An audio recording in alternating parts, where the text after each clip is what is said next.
Hey folks, it's Nick. I'm here with Karl Binger, and in this episode, we're going to talk about who can become a market farmer.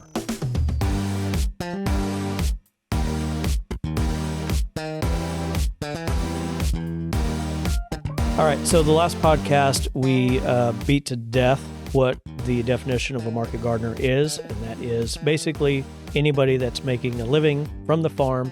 But on this one, I'm going to draw from a lot of Bootstrap farmer experience in that who is becoming market farmers. And there's no way we could cover everybody.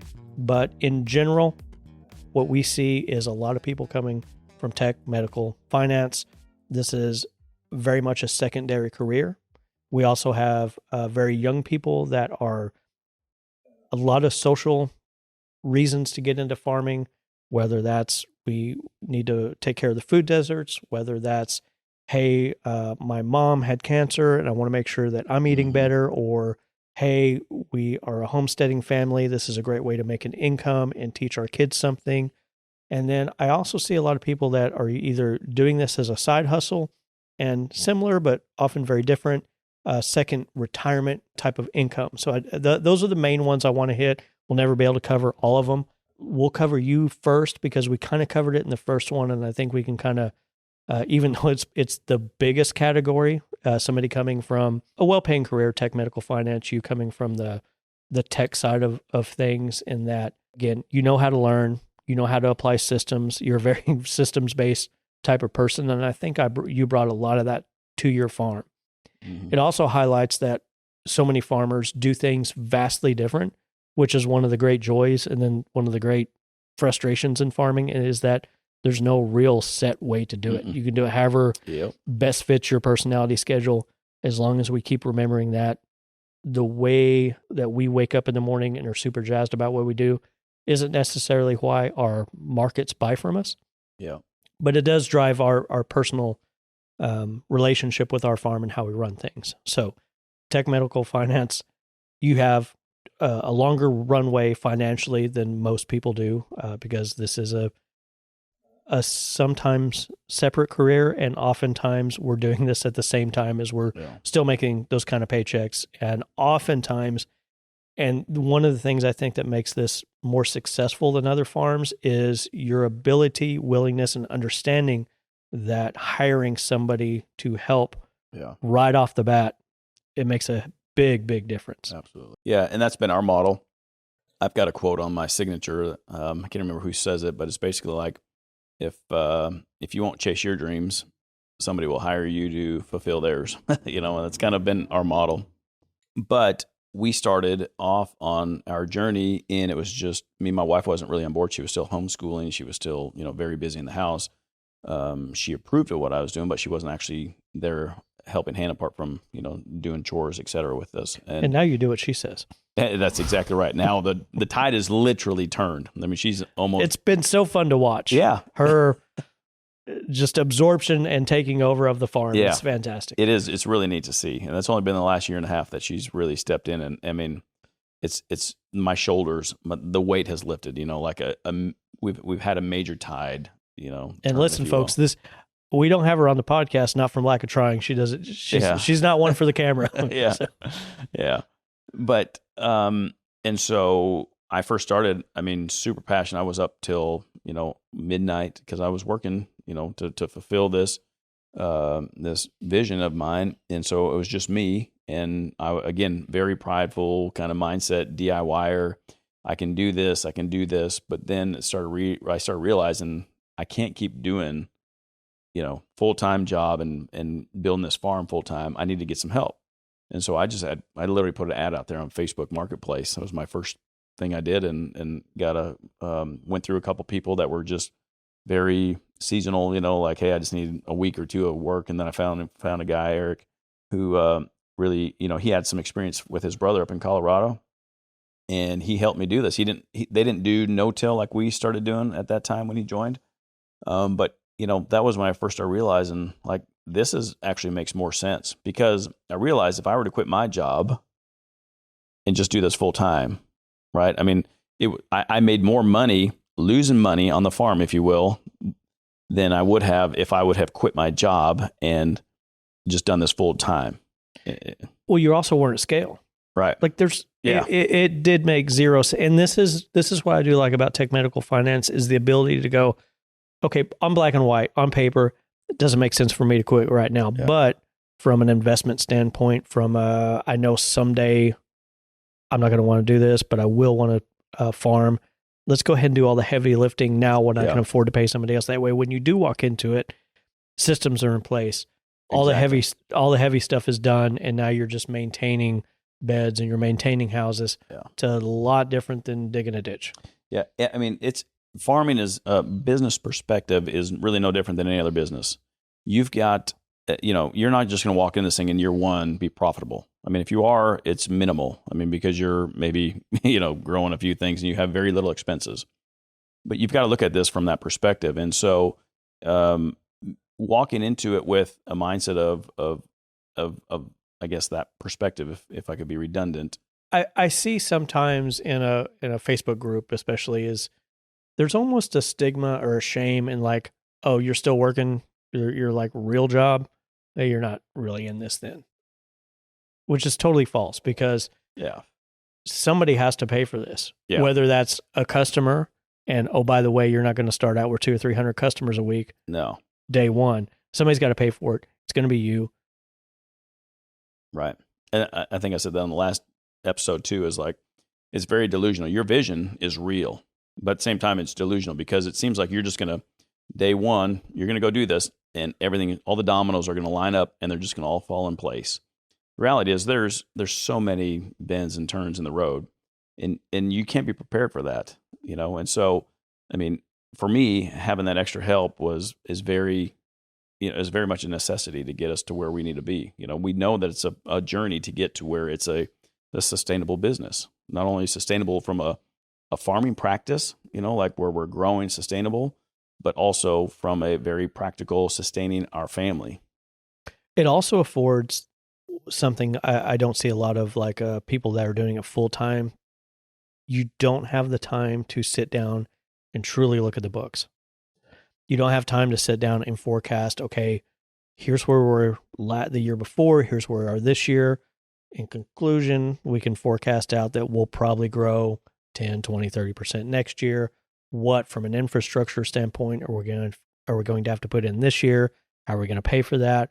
What crops are we going to shift from this tunnel to that tunnel, from this field to that field? It's a lot of planning involved. And nobody's expecting you to get it right out the gate either, but it does have to come from an analytical perspective. Does this make sense?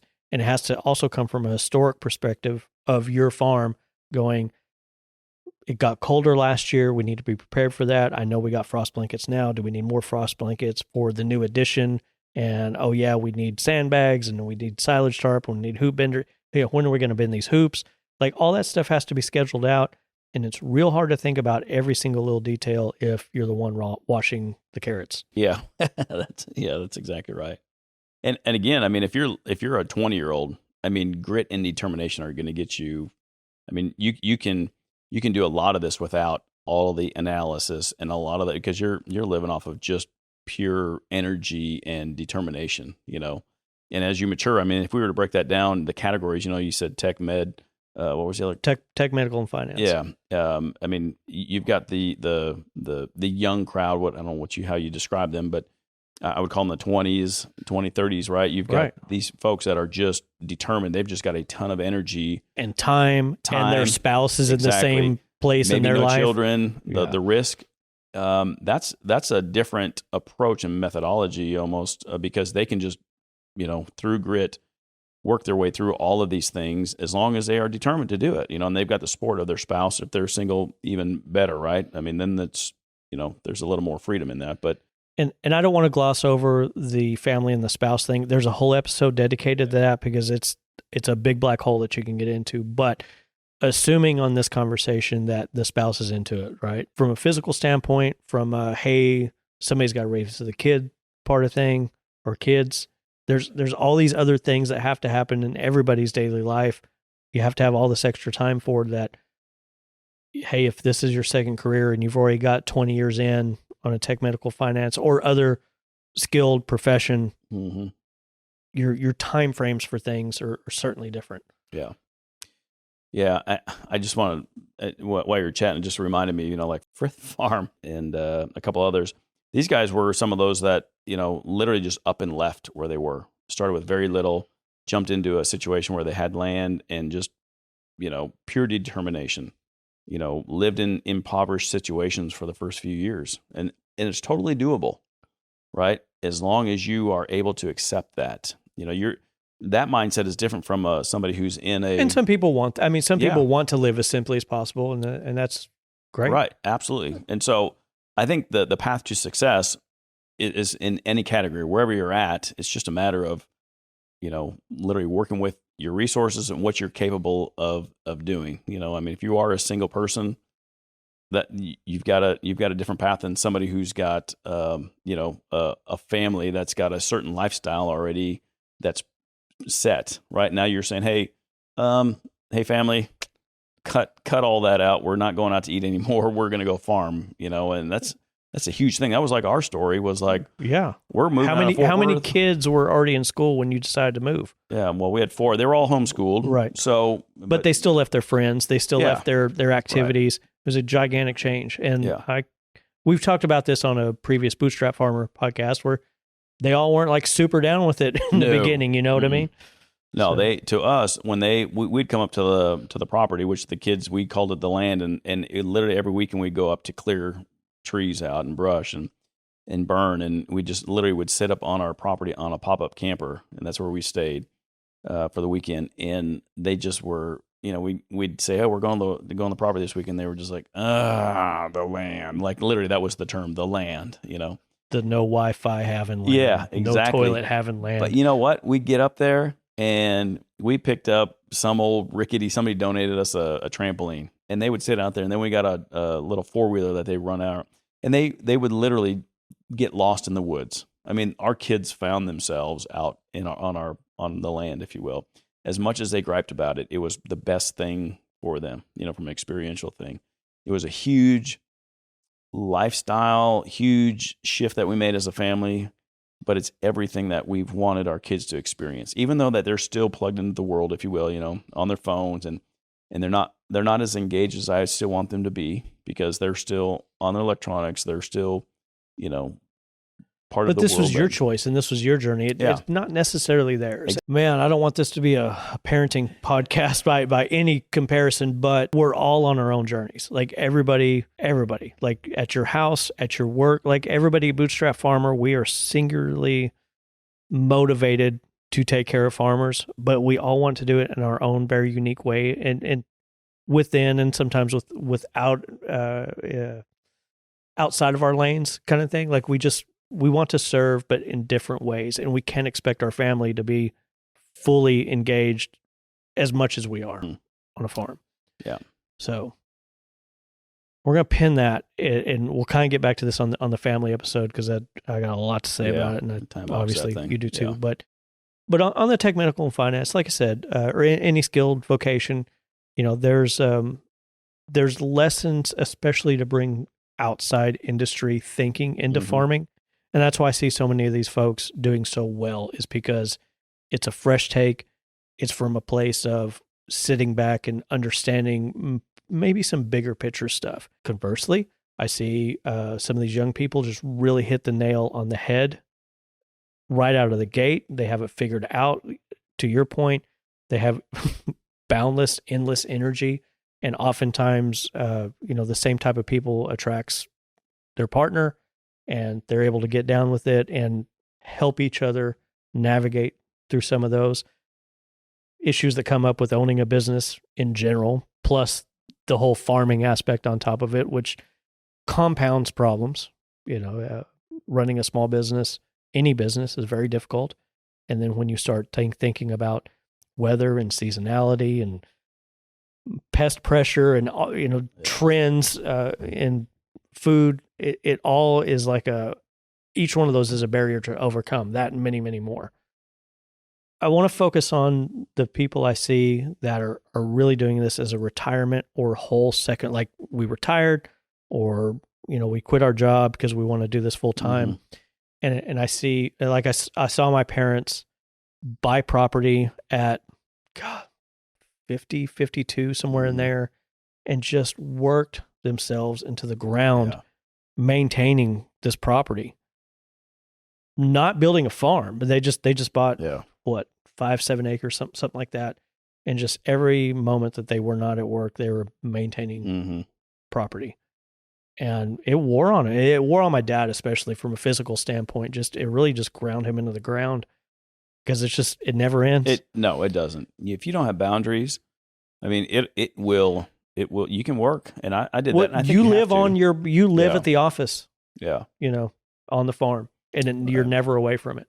Yeah. And I think there's two sides of that coin. Is one, it keeps you young, it keeps you moving, it keeps your body, it keeps your muscles going. On the flip side, it can be taxing. I mean, physically and mentally and emotionally. I mean, I wouldn't, anybody who's got if you're a married person, if you're not in a strong relationship, if there's something wrong with that, I mean, that alone, this could be the needle that the straw that breaks the camel's back, so to speak, right? I mean, like because it's very taxing. It can be. I mean, it depends upon your model, again, what you're going in to do. But if you're going into this as a business, and you're quitting your job and moving into this, and things are not already in a stable position, I mean, you're adding a really big ingredient right now. It's a big investment, a lot of work up front, and so it can be taxing on a lot of fronts. But again, there's a lot of reward in this thing. It's like you're climbing Mount Everest, right? And so you're training to get to that climb of that, or to the peak of that mountain, and there's so much joy and satisfaction on that journey. But if you don't have the proper gear, you're not prepared for it, and you're just doing this because you just want out, right? I think that's in my mind, I think it's a bad place to be. Is that this is a knee-jerk reaction to get into.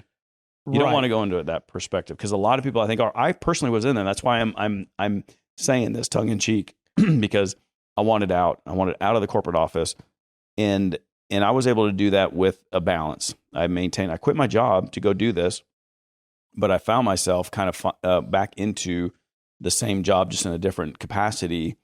One that actually worked well with this and allowed me to continue to kind of do this and farming as well. And so, it's really a good balancing act. It's not the best way I should have said that. I got a little No. I think it's the perfect way to say that. And you brought up several things. Number one, you're one misstep away from rolling an ankle, stepping off a ladder wrong, constantly hitting your head. Why are we always hitting our head in farming? But there's always something to bang into. A cut, snake bite, ant bites, spider bites, wasp nest. I mean, it's just a relentless. It's just hard on your body, man. And it's when you're trying to weed, and by the time you get done with one row, the weeds already pop back. Yeah, it never ends. No matter what you try to do to suppress the weeds, there's always going to be weed pulling. It's always on hands and knees. It's always in the coldest of colds. Sometimes it rains for days and days and days on end. And it's just, you talked about it being mentally tough. It's physically tough. You're out in it all day, every day. You got chicken hawks coming down and messing with your chickens.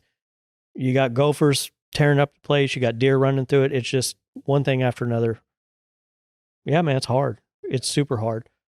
I mean, everything comes with, there's nothing that comes easy, right? And it's a matter of how much energy you put into this as your reward, the risk versus reward. That's probably not the best analogy, but I mean, you put into it a lot of energy and you get defeated a lot. But just this morning, I was sitting down with Kathy, my wife, and I was like, we're so exhausted a lot of days. But this morning we woke up and I was just like, there's nothing else I'd rather be doing. Like, I mean, this lifestyle that we're currently in is the best that we want to raise our kids in. Our kids get to experience this, even though they're not our labor force. They're responsible for the chickens and some of the animals. Everybody's got a little bit of things that they do in the springtime. They do some, but it's a lot of work, but it's there. Like what you envisioned at the beginning is like you're literally in the throes of it, and you have to stop to appreciate that. And that's the hard thing, is going, okay, this is pretty awesome. I know I can fondly look back on my farming days, and my favorite time was getting coffee before the sun comes up. I'm in the hoop house, always tending the tomatoes, trimming the tomatoes, thinning the lines, doing the lean and lower. Early mornings, that was the best because you could see the sunrise through the film. Right, Mm-hmm. I love that. Yeah, there is something so satisfying about that.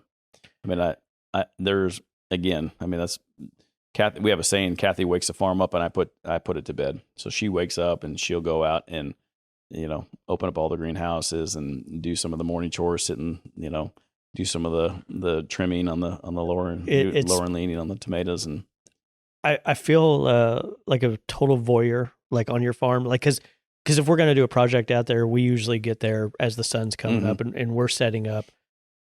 Sure enough, man, here comes Kathy, and she does the same route every morning, and man, she's in her world, and it's just been fun to watch that route expand over the years from one tunnel to 2 tunnels to now 7 tunnels.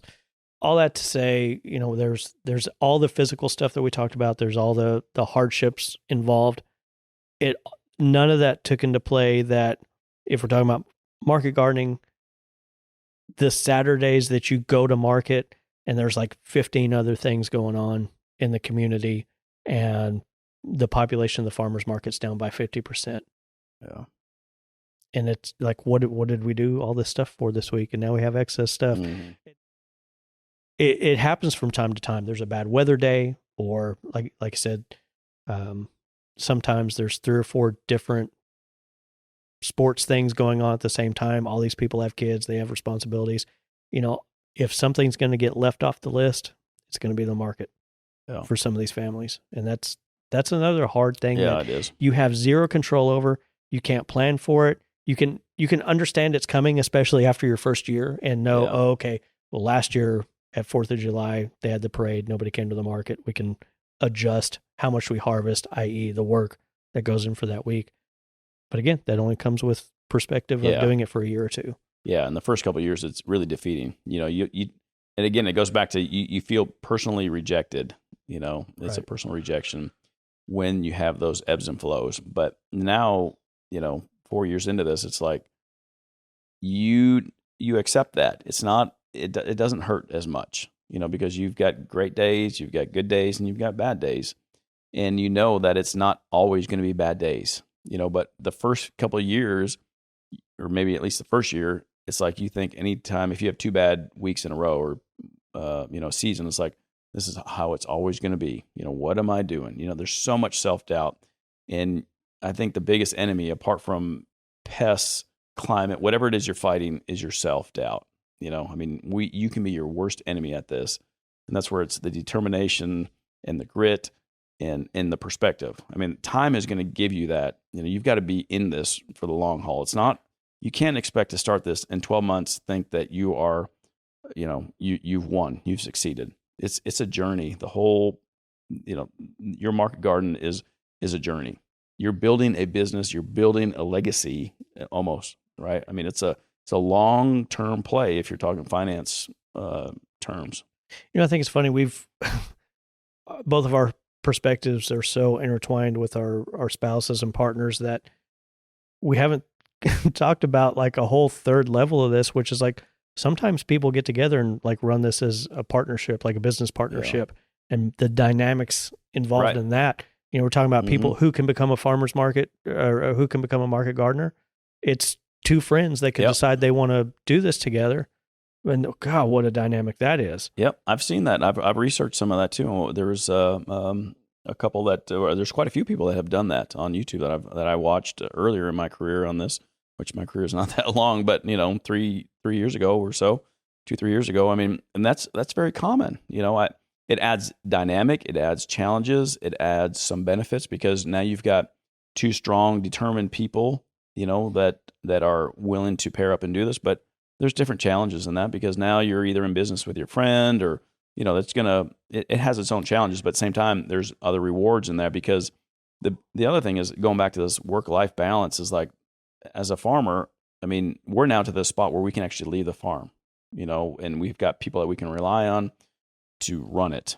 And that's huge. Otherwise there's some people that are out there that can't leave their farm because it's an everyday thing at a certain perspective or at a certain level that you get to, that your farm needs care and feeding every day. If you've got live animals, like we've got chickens, we can't just, leave the farm. If we just had plants, right, we'd be all right. We could probably leave them for a couple of days and be all right. But here's the thing, man, about that is you're still, even with employees and backups, you're still never completely away from it. No. Because employees, family issues can come, and it's always whenever you take a day and you're out of town. Man, my wife's car broke down.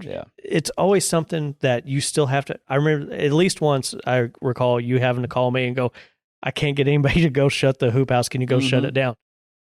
And thankfully your network allowed for that. And I understood the importance of it and we could go do it, but you're never truly off. Even a partner, a spouse, whatever your model is, you're never really off. No. Because so much, and it's funny, right? Like, what if I was not available to go put that down that one night? Would all of your plants died? Probably not. Right. But it would have kept you up. Mm-hmm. And this compound of night after night after night of worrying, constant concern about every little bit of labor that you spent the last 6 months on in one cold snap could be gone. Yeah. It's a lot to handle. It is. And I think time, again, affords you the ability to relax a little bit on that. Like I'm starting to realize, like my blood pressure doesn't rise as much anymore. Like before, I would see a frost or even a threat of a frost, and I would go cover a quarter of an acre in green. Like now it's like I'm not worried about it. Like God be with you, plants, if I can't get to you, right? And I don't mean to say that like I'm able to afford losing that, but the calculated risk of like it's not the end of the world if you can't attend to that thing, because that there's so much loss, and you're still living the dream. This is what we want to be doing, and it's exciting. We're still loving it. We can't win every battle. That's the end of the moral of the story is you're not going to win every battle with climate and Mother Nature, that everything that Mother Nature throws at you. Well, maybe that. Look, this needed to be a shorter episode, and that's a great pin, right? So no matter if you're coming from one of these higher professions or if you're in retirement and this is your second one, and there's some physical issues that you're having to deal with, or the threat of, or maybe, God forbid, you lose a spouse, or you do come up with an illness, what's going to happen to the farm?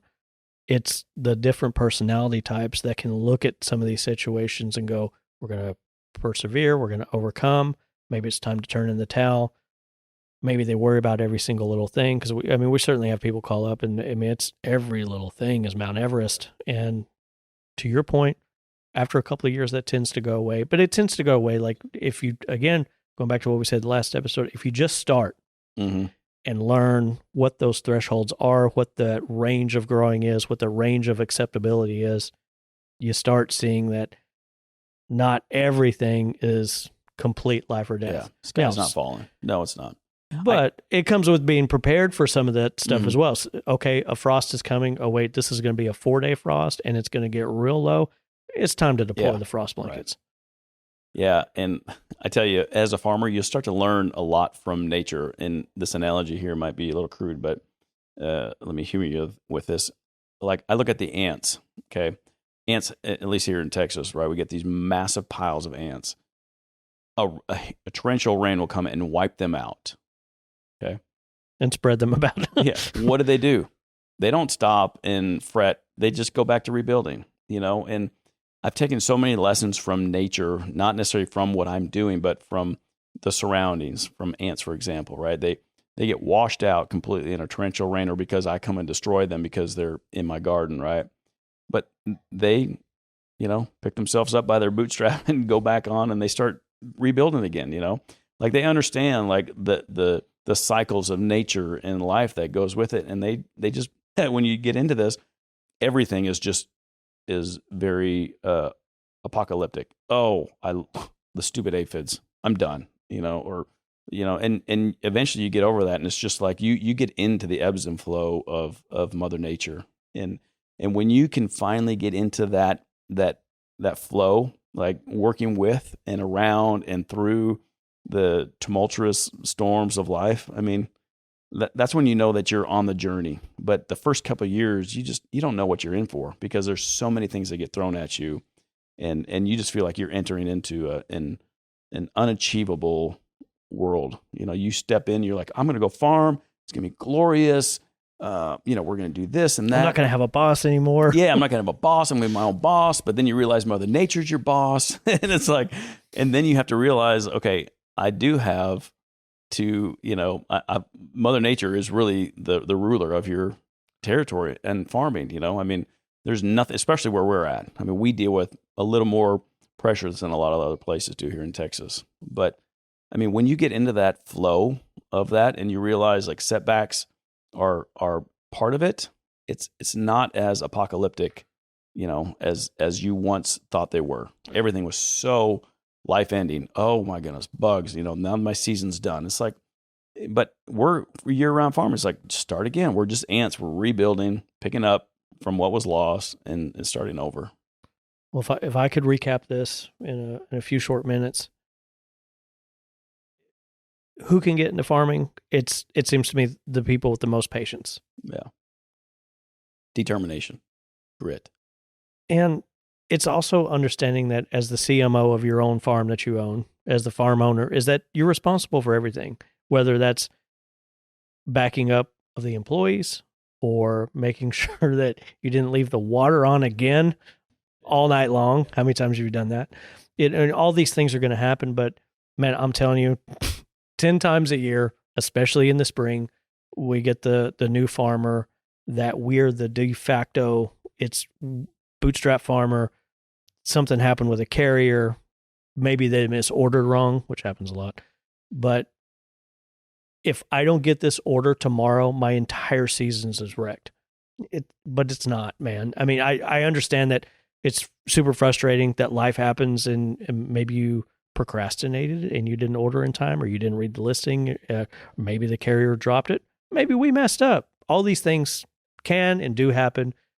That's why I'm super proud of our customer service, that we're available 7 days a week. And without fail, we have done everything in our power to make things right whenever we have faulted or a carrier has faulted. But we can't help if you don't order your stuff in time, right? If you bet your whole entire farm that it's not going to frost and it frosts, how are we at fault? But the responsibility, it does lie with the farmer to kind of cover all that, or to, if they didn't cover it, at least learn from the experience and use that for the next season, because your season's not going to be over. And unless a whole host of other things, and look, man, I have seen devastating events where tornado event has happened and it's wiped out most of a farm. They bounce back. I've seen barns catch on fire. They've rebuilt. It's been most of those big event, like big real events that really affect people. They come back. The type of people that come back are the patient ones, the ones with grit, ones with perseverance, and everything is like way better because they've had the ability to start over and build it the way they wish they would have built it had they had the experience. So all these things, it's one of those, hate to be cliche, but you do learn from all those lessons, and it's very valuable lessons you learn along the way. Yeah, they are extremely beautiful. I mean, but you have to be in that position to where Man, you can. It hurts in the middle. It does. Of It hurts. But when you can take the personal rejection out of it and just, be in the moment and to learn from it and pick yourself back up, because it's going to happen. I mean, farming, you're farming, right? Speaking of personal rejection, how many times have you had a client that has been a client of yours for a couple of seasons and they're there every single week, and then all of a sudden they just disappear for months on end? Where do those people go? I know where they go because I've been through this, but they're on to the next thing. Like, you are so important to them in their life and their moment of, I'm going to eat better. I'm going to eat local. This is part of my routine. And maybe they get a new boyfriend or girlfriend, or maybe their spouse passes away, or maybe they got a different job. Maybe they just moved town and they didn't find it necessary to come tell you they were moving. All these things happen. It's real easy to, as a farmer, go, what did I do personally to this person? Now they don't come to the market anymore. Yeah. And yeah, that's huge. Again, 2 years into that, I don't think you'll be thinking about that too much. You'll understand everybody's dealing with the same stuff of life that you are, different life situations, but yeah. All right. Once again, thank you for the thoughtful conversation. It's nice as it just two friends sit here and talk about what they care the most about, but it's also nice to share and just, I hope that we're talking about stuff that you're not hearing on things like you said a bit ago, where you were watching YouTube channels and you're getting inspired, but I see a lot of, they like to get super vulnerable and this is what I'm struggling with, but they don't, it's impossible to paint the true picture of what I think we were talking about today, about just this constant nagging issues that come up while being able to balance the good stuff at the same time. And it's not something you can really teach. So I'm just hoping we bring out that there is things to think about beyond what you might see on YouTube, what you might read in a book. I mean, it's just super hard. But on the next one, we're going to take a look at some of the lessons that we can take and see what the market opportunities are. Can we open up new sales channels? Can we convert new customers over to us? Take all those lessons and bundle them up and make a better day. Thank you for your time. Yeah, thank you. We'll see you on the next one.